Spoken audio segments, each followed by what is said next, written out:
En este video vamos a ver algunas nociones básicas de lo que es química, empezando por la tabla periódica. La tabla periódica nos da muchísima información acerca de los elementos que hoy en día podemos encontrar en la naturaleza y se separa en dos grandes grupos. Por un lado tenemos los metales que se encuentran del lado izquierdo de la tabla periódica y por el otro lado tenemos los no metales que están del lado derecho. Hay que hacer una salvedad, que es que el hidrógeno es un no metal también, aunque se encuentre del lado izquierdo, ¿sí? En varias tablas periódicas el hidrógeno suele estar un poco más arriba de lo que son los metales como tal, y eso nos indica, bueno, esa diferencia que tiene. En primer lugar, si nos hacemos un poquito de zoom a uno de los elementos, por ejemplo el litio, podemos encontrar bastantes cosas. Su nombre, el litio, su símbolo químico, que lo representamos en este caso con una L en mayúscula y una I minúscula. Siempre la segunda letra de los símbolos químicos son en minúscula, no en mayúscula. Por otro lado tenemos dos números, uno que está representado con la letra Z, que es el número atómico, y otro que es representado con la letra A, que acá no se ve muy bien porque está medio borroso, que es la masa atómica o el peso atómico. ¿Qué significa esto? El número Z nos da el indicio de la cantidad de electrones y de protones que posee el átomo en particular. En este caso el litio va a tener 3 electrones y 3 protones, mientras que el A, la letra A, es su masa, como veníamos diciendo, y es la cantidad de gramos, por así decirlo, que pesa ese compuesto.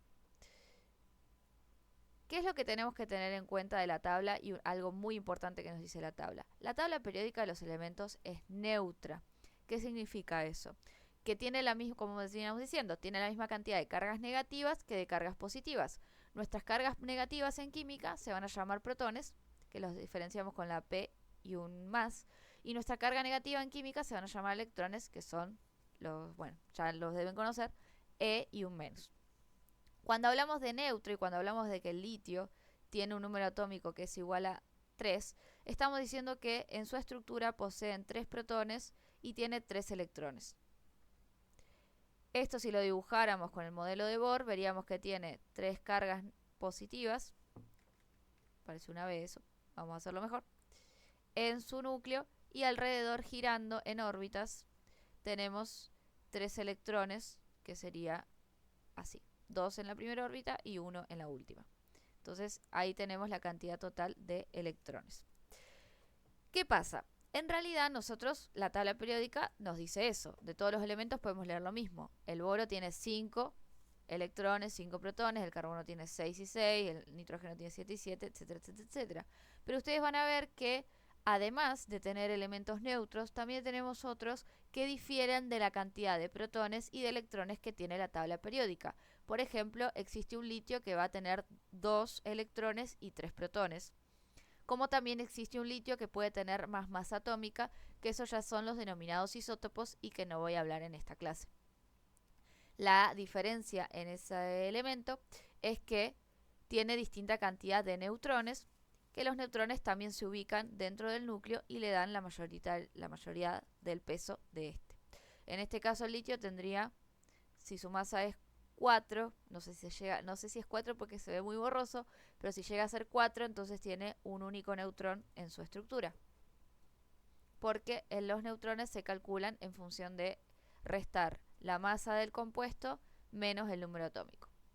Pero como les digo, no se ve muy bien, así que puede ser otro número, así que tengan cuidado que ese número no puede que no sea correcto. Ahora, como veníamos diciendo, existe un litio que en vez de tener 3 electrones tiene 2, es decir que este electrón que tenía en la última capa se fue y se quedó con los únicos 2 que tenía. Ahí empezamos a hablar de cuando un átomo es neutro o cuando un átomo forma un ion. ¿Qué es un ion? Un ion es un elemento que tiene distinta cantidad, como veníamos diciendo, de electrones. Ojo, cuidado lo que estoy diciendo. Lo que se va a mover, lo que se va a ir y lo que va a entrar son los electrones. Fíjense que los protones, en este hermoso dibujo, quedan en el centro, en el núcleo, y es muy difícil romper el núcleo a no ser que seamos Oppenheimer, que queramos hacer algo atómico. Podemos hacerlo, se puede, pero en este caso no lo vamos a hacer. Lo que se van a movilizar son las cargas negativas. Entonces lo que se va a ir de la estructura del litio en este caso va a ser un electrón. La cantidad de protones siempre es la misma que está en la tabla periódica. Entonces, cuando yo veo el litio que tiene un más en su estructura, eso significa que ya formó un ion, porque dejó de ser neutro. ¿Por qué no es neutro? Y porque claramente vemos en su estructura, en su nombre, en su símbolo químico, que tiene una carga, puede ser positiva o puede ser negativa. Por ejemplo, un ejemplo muy común es el cloro, que nosotros lo conocemos tanto como neutro en la tabla periódica, como también con una carga negativa. También es un ion porque deja de ser neutro. ¿Cuál es la diferencia de estos dos? Que cuando un ion es positivo se le denomina catión y cuando un ion es negativo se le denomina anión. ¿Cómo serían los átomos neutros? Lo que vimos recién, el litio y en todo caso el cloro, que el cloro lo representamos con un 2 porque es una molécula diatómica. Le gusta estar consigo mismo, al igual que otras moléculas como el hidrógeno, el nitrógeno, el oxígeno y la mayoría de gases. Entonces tendríamos esa principal diferencia. ¿Qué podemos diferenciar de los cationes y de los aniones? Por un lado, los cationes generalmente, y casi siempre, por no decir siempre, son los metales, que son los que van a perder, ojo con esto, pierden electrones. Recién veíamos el ejemplo del litio. El litio neutro tenía 3 protones y 3 electrones, mientras que cuando el litio pierde ese electrón, le van a quedar 3 protones y 2 electrones en su estructura. Esta diferencia entre los números es la que hace que tenga un exceso de carga positiva y que le pongamos un más arriba. Es muy común que se confundan y que piensen que como tiene un más, ganó electrones y la realidad es que los perdió porque le está ganando las cargas positivas que tiene en su estructura atómica. Por otro lado, los aniones son no metales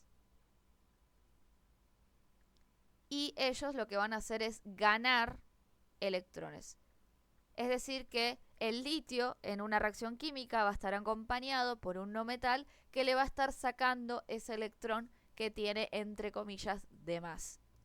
Entonces el cloro, por ejemplo, si volvemos a la diapositiva anterior y vemos la tabla periódica, tiene 17, su número atómico es 17, lo pueden ver también en su tabla periódica, por lo tanto va a tener 17 protones y 17 electrones, pero cuando forma el anión cloruro, su estructura va a quedar formada por 17 protones y 18 electrones.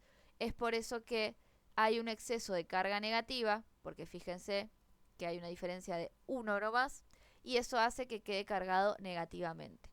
Pero no es que como tiene un negativo perdió electrones. Como tiene el negativo los ganó y la diferencia de carga ahora es negativa. Esa sería una principal idea de lo que está pasando entre cationes y aniones y por qué son los metales y los no metales los que reaccionan es debido a su estructura electrónica, ¿sí? Es decir, la cantidad de electrones que tienen. Lo que nosotros hablamos acá es que tienen que llenar un nivel energético y fíjense, si yo voy acá, para llenar el nivel que le sigue tendría que tomar 2 electrones si no estoy perdida y le conviene más liberar uno.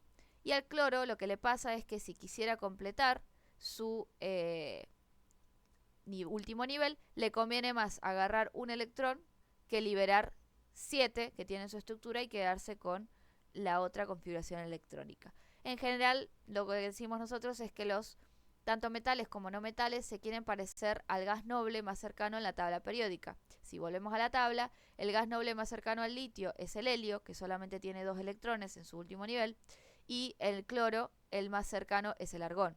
Fíjense que si el cloro liberara esos 7 electrones que tiene de más, se parecería al neón. Y en el caso del litio, si agarrara, tendría que agarrar bastantes para parecerse también al neón. Entonces, el más cercano a la tabla es el helio y acá el más cercano es el argón. El sodio pasa exactamente lo mismo. Nosotros estamos acostumbrados a ver el sodio positivo.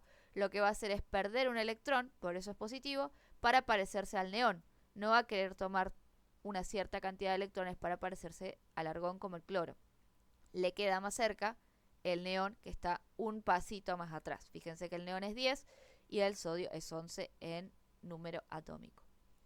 Así que esa sería la principal diferencia entre un átomo neutro y un ion y la cantidad de electrones y de protones que poseen en su estructura. Por otro lado, también a partir de esta definición nosotros podemos hablar de un número de oxidación, que acá tenemos su definición como tal. Representa el número de electrones que los átomos de un elemento ceden, ganan o comparten cuando forman un compuesto. Los números de oxidación suelen ser positivos o negativos dependiendo de si el átomo del elemento cede o acepta electrones.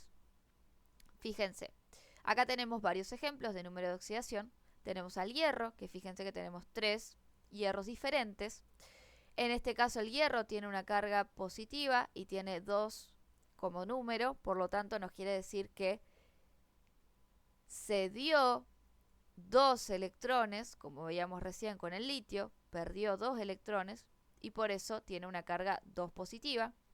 Acá el hierro cedió 3 electrones y acá el hierro no cedió ninguno. Por lo tanto, acá también vemos la diferencia entre un ion y un átomo neutro. En este caso de acá tenemos su estado de oxidación, ya lo podemos ver en su estructura, porque sería el número que acompaña a ese ion. El estado de oxidación del hierro en este caso es 2 positivo, el estado de oxidación del hierro en este caso es 3 positivo, y el estado de oxidación del hierro en este caso que es neutro es 0. ¿Por qué 0? Y porque dice que representa el número de electrones que los átomos de un elemento cedieron, ganaron o compartieron. En el caso del hierro, que es neutro, no se dio ninguno, porque tiene la misma cantidad de protones y de electrones. Por lo tanto, la cantidad de electrones que se dio es 0. Si vemos estos otros ejemplos, también podemos tener negativo. Por ejemplo, el cloro. Recién dijimos que tomó un electrón, por lo tanto la carga va a ser negativa y su número de oxidación o su estado de oxidación va a ser -1.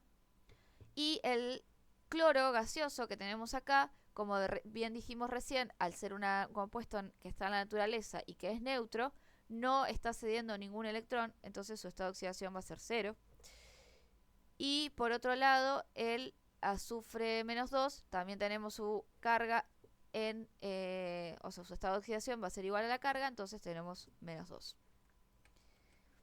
Ahora, esto sería cuando más o menos tenemos un compuesto solito, ¿no? Esto es fácil de ver porque tenemos el anión o el catión o bueno, el compuesto neutro. Pero cuando ya ese elemento empieza a formar otro tipo de compuestos y lo tenemos que sacar ese estado de oxidación a partir de la molécula, ya se empieza a complicar un poquito más. Entonces vamos a ver cómo calcularlo. Hay ciertas reglas básicas. La primera regla es que el hidrógeno tiene un estado de oxidación +1 cuando se une con no metales y -1 cuando se une a metales, ya que siempre los metales, si ustedes chusmean la tabla periódica, van a ver que el estado de oxidación o el número de oxidación está en la tabla, ¿sí? En alguna parte, ahí está porque es súper simple y tiene 3 datos, pero en las tablas que ustedes usan van a ver los estados de oxidación. Y por ejemplo el sodio solamente tiene un estado de oxidación que es +1, y la mayoría de los metales también tienen estados de oxidación positivos, porque como dijimos recién, son los que ceden electrones, por lo tanto siempre van a ser positivos. Entonces, al hidrógeno no le queda otra que tener un número de -1 para formar la molécula. Cuando está con no metales, como los no metales recién vimos que son negativos, ya que ganan los electrones, va a tener que tener un estado de oxidación +1 en ese caso. El oxígeno siempre tiene estado de oxidación -2, obviamente cuando se une con otros átomos. Acá yo les marqué, esta es la molécula de oxígeno molecular, en este caso su estado de oxidación es 0 porque se encuentra así en la naturaleza, pero cuando empieza a formar compuestos con otro que no sea el sí mismo, cuando deja de ser un poco egoísta, es que forma su estado de -2. En estas dos moléculas siempre va a ser -2, acá le ponemos el -1, perdón, y acá le ponemos el +1. Y fíjense que el hidrógeno está unido al no metal, por lo tanto estamos hablando de que va a ser positivo. Y acá el sodio dijimos que siempre es +1, por eso es positivo. Eso nos da la regla de que en el agua y también en el óxido de sodio o monóxido de disodio tenemos un 2 en la estructura de cada átomo. ¿Por qué? O en la fórmula de cada átomo. Porque para contrarrestar la carga yo voy a necesitar 2 hidrógenos, porque cada uno aporta una carga positiva, para contrarrestar la carga del -2 del oxígeno. Lo mismo pasa con el sodio. El sodio solamente tiene un estado de oxidación +1, por lo tanto va a requerir 2 sodios para formar la molécula finalmente. Ya cuando tenemos una molécula un poco más compleja, como por ejemplo la del el ácido sulfúrico, perdón, tenemos que pensar. ¿Por qué? Acá era fácil, bueno, justo se me creó otra hoja. Acá era fácil porque el sodio, dijimos, tiene un solo estado de oxidación, entonces ya sé que siempre va a estar como más uno. Entonces no tengo que rebuscármela tanto, me fijo en la tabla y ya está. Pero acá ya el azufre, si nos fijamos en la tabla, tiene varios estados de oxidación, pero vamos a trabajar con el 4 y con el 6 en la mayoría de los casos. Entonces ya ahí tenemos un problema, porque no sé, si es 4 forma un compuesto y si es 6 forma otro. ¿Cómo me doy cuenta cuál es la cantidad de electrones que en este caso se dio? Bueno, entonces, ¿qué tenemos que hacer? Ver la tercera regla. La suma de los estados de oxidación de los átomos es cero cuando la molécula es neutra. Esta es una molécula neutra porque vemos que no hay carga por ningún lado, entonces va a ser neutra. ¿Qué es lo que hay que hacer? Hay que hacer tipo una ecuación. La suma de los estados de oxidación, o sea, que si yo sumo el estado de oxidación del hidrógeno más el estado de oxidación del azufre más el estado de oxidación del oxígeno, me tiene que dar cero. Pero ojo que no tenemos un solo oxígeno ni un solo hidrógeno, lo dije al revés, un solo hidrógeno, un solo oxígeno. Tiene que respetarse la cantidad de átomos que hay en la estructura de la molécula. Entonces, sabemos que el hidrógeno siempre es más uno si está unido a no metales, por lo tanto esto va a ser 2 veces el estado de oxidación de cada hidrógeno, más el azufre que no sé cuánto vale, y 4 veces la del oxígeno que siempre actúa como menos 2, por lo tanto va a ser menos 2. Entonces sería 2 más azufre más, bueno, 4 por menos 2 ya nos da negativo, nos da menos 8, es igual a 0. 2 menos 8 ya la podríamos resolver, es menos 6, más el azufre es igual a 0. Entonces el azufre va a terminar teniendo un estado de oxidación más 6. Y si lo reemplazamos en la fórmula nos damos cuenta de que sí, esto aportaría 2 cargas positivas, esto aportaría 8 cargas negativas, más 6 positivas de acá me da 0 en total. Entonces ya sabemos que en este caso el azufre va a estar con un estado de oxidación más 6.